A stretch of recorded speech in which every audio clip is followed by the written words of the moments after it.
Hey guys, welcome back to the channel. Have another interesting video here. This time working on a 2001 BMW 540i with a 4.4 liters E39. This is a instrument cluster. Was sent to me by Lucas in Canada. This is his personal vehicle. He sent a donor cluster to swap the motors due to mostly all of them not working properly. I guess somebody attempted to repair and now they were not working. So I have, as you see, the instrument cluster completely torn apart. Those are his old motors. And now I'm in the process on installing the donor ones over to his instrument cluster. These are the motors. This is how they look. They have a little coil. Hopefully the video can show you that in there. But yeah, so those are very hard to remove, very intricate repair. You have to be very careful. And that was also a reason that I didn't want to show how to remove them, because you can just really destroy your instrument cluster and the stepper motors if you don't do it properly. Um, I am actually, like I said, just installing everything back, and then I'm going to perform the test. Let me just show you a few pictures. And actually, I have a video that I want to show you. He sent me this on his problems. So right there, I guess the car is in idle. But we can see the tachometer not working at all. The temperature gauge not working. The speedometer, he said it was off by like 20 kilometers an hour, because this is in Canada, so it's in kilometers. The fuel gauge, it works like somehow. At least it was reading empty, but again, all bad. And he also pointed that on the right side of the cluster on the bottom, on the LCD, it was very dim, and we can see that kind of like here, where it's like almost no light in there. So I'm going to repair all that. He also requested it because his original cluster, the brake light, and we're going to see that in a second. Let me try to pause that where we are seeing that right there, probably. Oops, sorry. Too much. Let me, right there. So you see how it says parking brake? So I swapped that from his owner, and now it's going to have the parking, which is the way it is in Canada. It doesn't say parking brake, it just has the P, and he provided all the parts necessary to do that. So everything is going nice and smooth. I don't know how good are these motors. He provided them, so hopefully we have good working motors. I was very careful in the removing, nothing got damaged, everything is as it's supposed to be done, and then we will go from there. So let me stop the video and I'll be right back when I have everything put together. I can actually show you a little bit of how that cluster looks, because I have a picture. So this is the back of the cluster. It has 3 plugs from the back, black, blue, and white.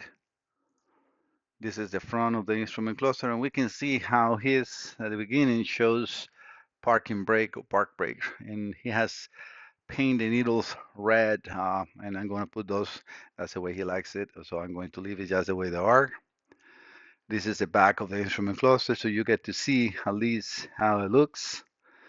I always take a few pictures. This is with all well, most of the stepper motors removed, and then the videos. Again, just to show you what is going on. And let me finish, put everything back together, and we do the sweep test, which I'm going to show you how that can be done. And then you can confirm if a cluster has a problem or not. You can do that in the vehicle. All right, so let me put everything back together and I'll be right back. All right, guys, I got everything connected on the back. Needles set to minimum. This one is because I was powering up, but this position of the needle should be right there. So that is for the temperature. All these should be right at the stop. They have a stop.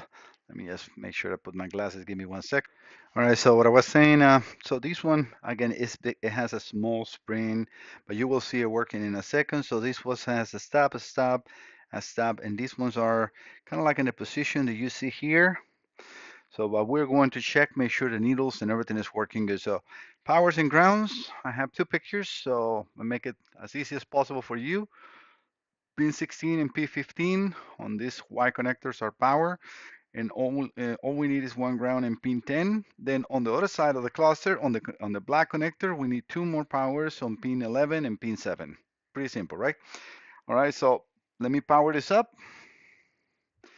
The next thing we need to do, and you will see the temperature gauge moving a little bit since nothing is connected, should go to full, and that is normal operation. I still got to work on that light. Those are bulbs on the back, so I'm going to replace them. But let me put it onto test mode. So to do this, obviously you will have the cluster with the cover and everything. I'm just going to do the pressing. You're going to press the right side for 5 seconds.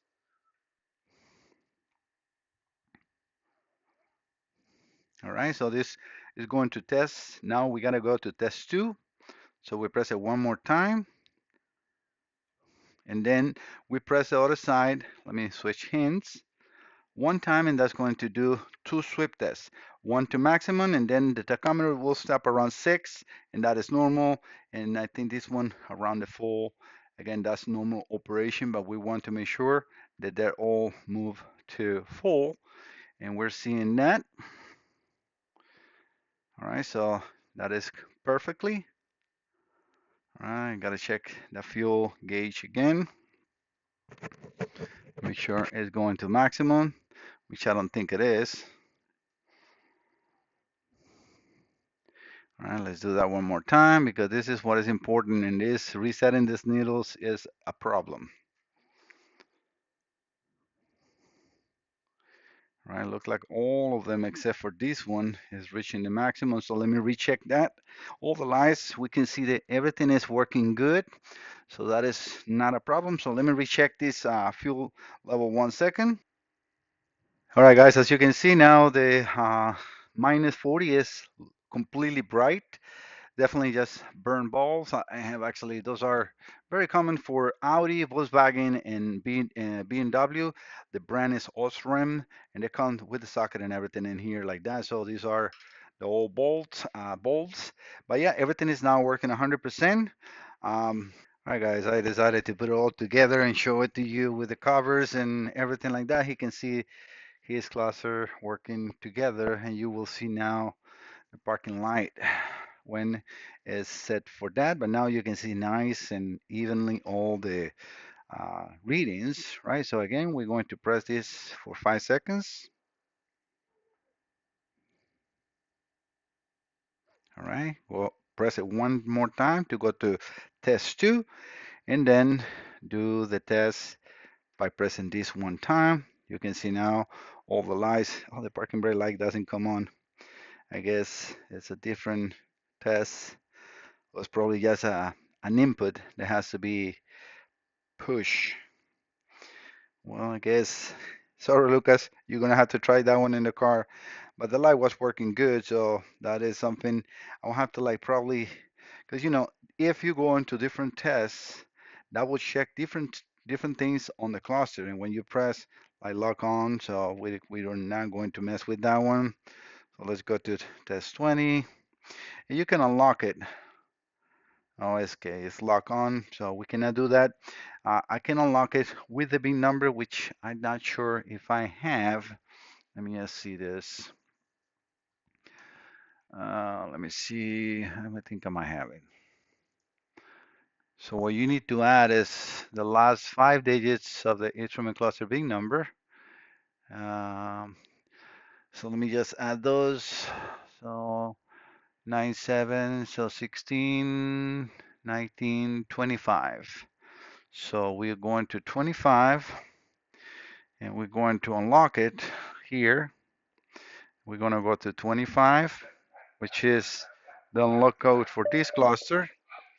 So we're going to go over to 25, and that should take care of unlocking it. And then we press in here. All right, so let me just make sure that we are now unlocked. Let's go test 3. Yep, now we can see that it's unlocked. So all you need to do is add the 5 digits of the instrument cluster, sorry, the big number, and that will unlock your instrument cluster, and then you can perform the rest of the tests as I'm showing in here.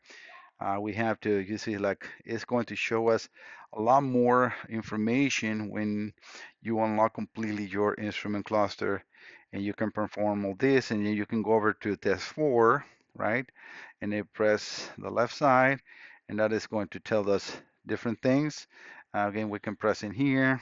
Let me see what else we have in here. Yeah, this is a bare minimum. All right, let's go to test 5. Sorry for the noise on the back. I got my dog is probably my wife just showed up, and so when she comes, they are very happy. Not sure if I have or I am going to be able to show you the parking brake light on, because I think that is a direct switch to this. I will have to power on, but we saw in his video that it's working good, so I didn't do nothing to that. So I wanted just to show, but you can see in there, hopefully, the P, yeah, you can see it definitely. Very good. So it is installed there. All right, guys, thank you so much for visiting the channel. Don't forget to subscribe. See you next time. Bye-bye.